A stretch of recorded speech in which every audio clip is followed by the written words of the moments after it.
Hello friends, क्या आप भी अपने वजन को बढ़ाने के लिए या भूख को बढ़ाने के लिए इन दो दवा को लेते हैं, डेक्सोना और प्रेक्टिन टैबलेट। क्या आप जानते हैं जो ये डेक्सोना और प्रेक्टिन टैबलेट है ये क्या है, ये किस प्रकार से हमारे शरीर में भूख को बढ़ाती हैं, ये दवा लेना क्या सुरक्षित है, ये कंप्लीट जानकारी मैं आपको इस वीडियो में बताने वाला हूं। साथ ही इन दोनों टैबलेट की कंप्लीट जानकारी देने वाला हूं, जिससे आपको ये पता चल सके अगर ये दवा नहीं लेनी है तो क्यों नहीं लेनी है, आखिर क्या कारण है इसके कि इस दवा को नहीं लिया जाता है। तो ये वीडियो देखने के बाद आपके सारे डाउट्स क्लियर हो जाएंगे। अगर आप इस दवा को ले रहे हैं या लेने की सोच रहे हैं तो ये वीडियो जरूर देख लें। जो प्रेक्टिन और डेक्सोना, जो प्रेक्टिन होता है ये दवा का ब्रांड नेम होता है। इसके अंदर जो दवा होती है, मूल दवा, वो है साइप्रोहेप्टाडिन।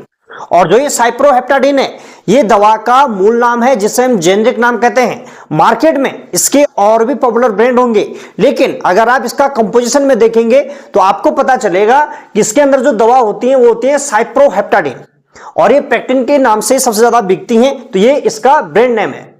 ऐसे ही जो डेक्सोना होता है, डेक्सोना ये भी एक दवा का ब्रांड नेम है, और इसके अंदर जो मूल दवा होती है वो होती है डेक्सामेथासोन। तो डेक्सामेथासोन ये दवा का मूल नाम है, जिसे हम जेनेरिक नाम कहते हैं। ये साइप्रोहेप्टाडिन क्या है, दवा के किस वर्ग से संबंध रखती है और हमारी बॉडी में ये किस प्रकार कार्य करती है, और इसके साथ साथ हम इसके यूज के बारे में भी जानेंगे। तो जो साइप्रोहेप्टाडिन है ये एक first generation anti histamine class की दवा है, यानी ये हमारी बॉडी में जो हिस्टामाइन होता है, हिस्टामाइन को रोकने का कार्य करती है। और दूसरा, ये सेरोटोनिन 5-HT2 रिसेप्टर ब्लॉकर दवा है। तो ये सेरोटोनिन 5-HT2 रिसेप्टर को ब्लॉक करके कार्य करती है। तो इसका मैकेनिज्म ऑफ एक्शन जानते हैं। तो जो ये साइप्रोहेप्टाडिन है ये हमारी बॉडी में दो तरीके से कार्य करती है। ये एंटी हिस्टामाइन क्लास की दवा है, तो ये हिस्टामाइन को ब्लॉक करके कार्य करती है। क्या होता है, जब हमारी बॉडी में कोई एलर्जन प्रवेश कर जाता है, एलर्जन प्रवेश करने से हमारी बॉडी में हिस्टामाइन रिलीज होने लग जाता है। हिस्टामाइन एक न्यूरोट्रांसमीटर है, और हिस्टामाइन जैसे रिलीज होता है तो ये हमारी बॉडी में जो एलर्जिक सिम्टम्स होते हैं, सामान्य सर्दी जुकाम, नाक बहना, आंखों से पानी आना, खांसी होना, साथ ही त्वचा पर स्किन पर रैशेस हो जाते हैं, खुजली होने लग जाती है, इस कंडीशन को ये तैयार करती हैं। इसीलिए जो ये साइप्रोहेप्टाडिन है ये दवा दी जाती है, और ये एंटी हिस्टामाइन रिसेप्टर ब्लॉकर दवा है। ये हिस्टामाइन H1 रिसेप्टर को ब्लॉक कर देती है, जिससे जो ये एलर्जिक कंडीशन थी ये सारी कंडीशन दूर हो जाती है। साथ ही इसका जो दूसरा मैकेनिज्म है वो ये है कि ये जो सेरोटोनिन है, सेरोटोनिन 5-HT2 रिसेप्टर को ब्लॉक करके कार्य करती है। जानते हैं ये सेरोटोनिन 5-HT2 रिसेप्टर क्या है। जो साइप्रोहेप्टाडिन है ये 5-HT2 रिसेप्टर को ब्लॉक कर देती है, जिससे जो सेरोटोनिन है वो अपना प्रभाव नहीं दिखा पाता है। यहां पे आपको यह जानना जरूरी है, ये सेरोटोनिन क्या है। सेरोटोनिन ये एक प्रकार का न्यूरोट्रांसमीटर है, जैसे हमारा हिस्टामाइन था। ये एक न्यूरोट्रांसमीटर होता है, और ये हमारे ब्रेन यानी मस्तिष्क, हमारी नसों में, और 90% ये हमारी आंतों में बनता है। समझ गए। तो ये एक न्यूरोट्रांसमीटर है, और ये ट्रिप्टोफैन अमीनो एसिड से मिलकर बना हुआ होता है। अगर आपको अमीनो एसिड के बारे में पता होगा तो ट्रिप्टोफैन नामक अमीनो एसिड से मिलकर बना हुआ होता है। तो जो ये सेरोटोनिन है, ये सेरोटोनिन क्या है और कैसे काम करती है। सेरोटोनिन ये एक न्यूरोट्रांसमीटर होता है। ये जब हम खाना खाते हैं तो खाना खाने के बाद ये हमारे मस्तिष्क को सिग्नल भेजता है कि अब पेट भर चुका है और अब खाना ना खाएं। तो कैसे ये सिग्नल भेजती हैं, क्या होता है, जब हम खाना खाते हैं तो खाना खाने के बाद हमारा जो स्टमक होता है, जिसे हम पेट कहते हैं, और हमारा जो इंटेस्टाइन यानी आंत होती है, ये फैल जाती हैं। फैलने से आंतों में उपस्थित जो एंटेरोक्रोमेफिन जो सेल होती हैं, ये सेल इस सेरोटोनिन जो न्यूरोट्रांसमीटर है इसका स्राव कर देती हैं। जैसे ही इसका स्राव होती है तो अब ये सिग्नल को भेजती हैं हमारे मस्तिष्क तक। तो कैसे सिग्नल भेजती है, तो हमारी आंतों में उपस्थित जो वेगस नर्व होती हैं, तो वेगस नर्व के माध्यम से ये सिग्नल को भेजती हैं। तो सेरोटोनिन ये वेगस नर्व को स्टिमुलेट कर देता है, उसको सक्रिय कर देता है। तो आंत में मौजूद जो 5-HT2 रिसेप्टर होता है ये इसको एक्टिवेट करता है, और ये रिसेप्टर कहां पर होते हैं? वेगस नर्व पे होते हैं। तो जो ये 5-HT2 रिसेप्टर है, ये 5-HT2 रिसेप्टर एक्टिवेट हो जाता है। तो जैसे ही जब ये सेरोटोनिन ये 5-HT2 रिसेप्टर पर बाइंड हो जाता है तो ये रिसेप्टर एक्टिवेट हो जाता है।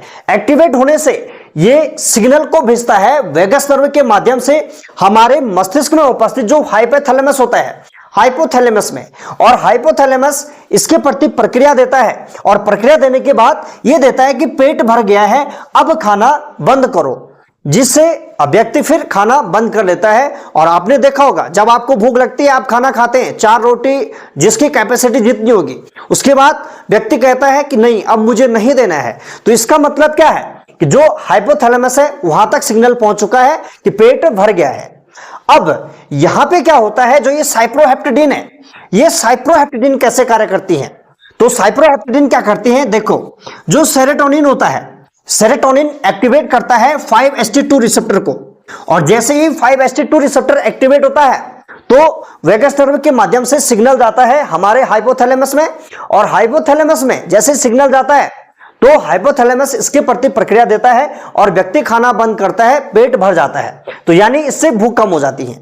अब साइप्रोहेप्टेडिन दवा अगर हम देते हैं तो ये साइप्रोहेप्टेडिन दवा क्या है? सेरोटोनिन 5-HT2 रिसेप्टर ब्लॉकर, यानी ये हमारी आंतों में उपस्थित जो 5-HT2 रिसेप्टर है इसको ब्लॉक कर देगी और सेरोटोनिन को इस रिसेप्टर पर बाइंड नहीं होने देगी।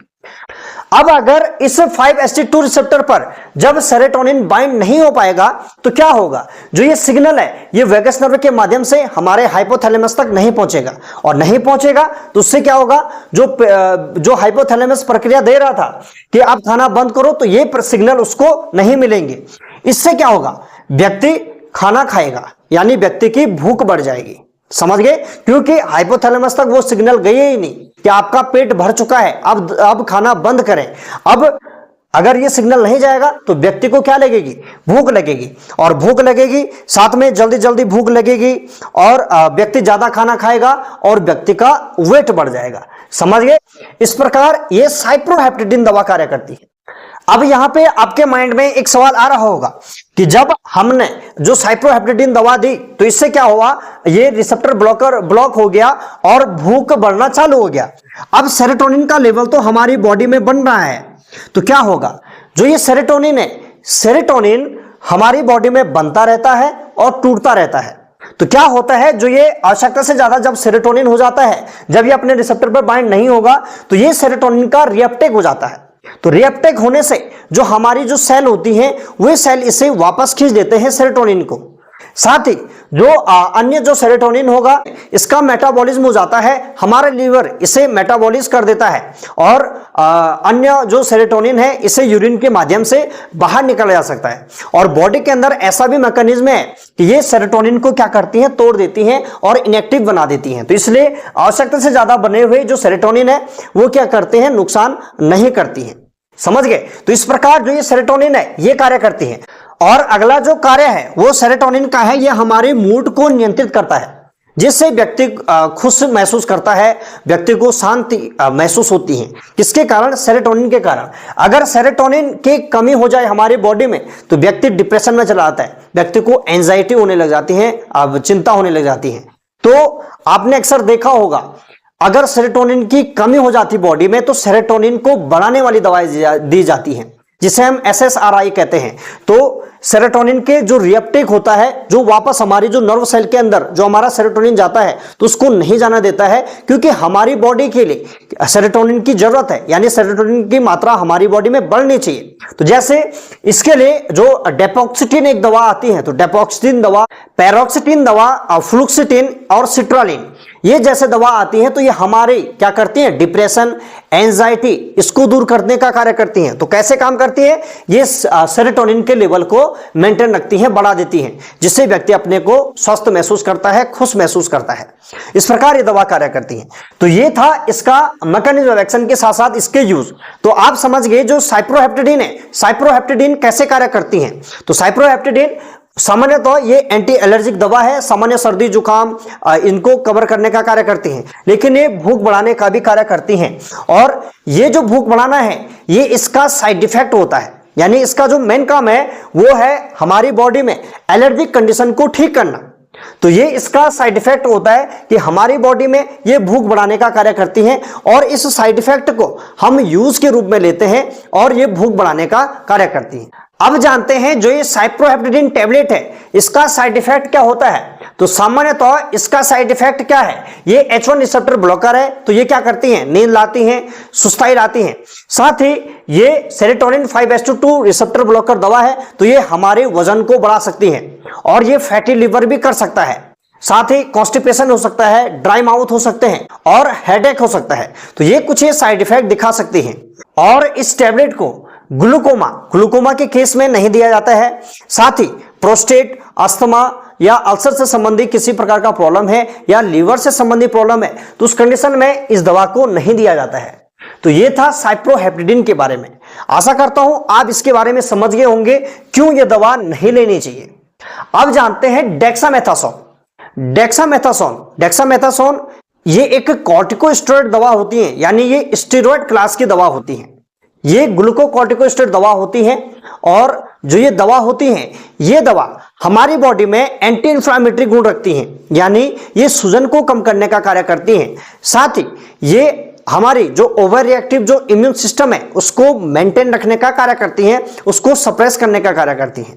लेकिन जो ये डेक्सामेथासोन है इसका जो साइड इफेक्ट देखा गया वो साइड इफेक्ट है इससे व्यक्ति को भूख लगती है, इसलिए इसके जो साइड इफेक्ट होते हैं इसीलिए डेक्सामेथासोन के साथ साइप्रोहेप्टेडिन दवा अक्सर बहुत लोग यूज करते हैं।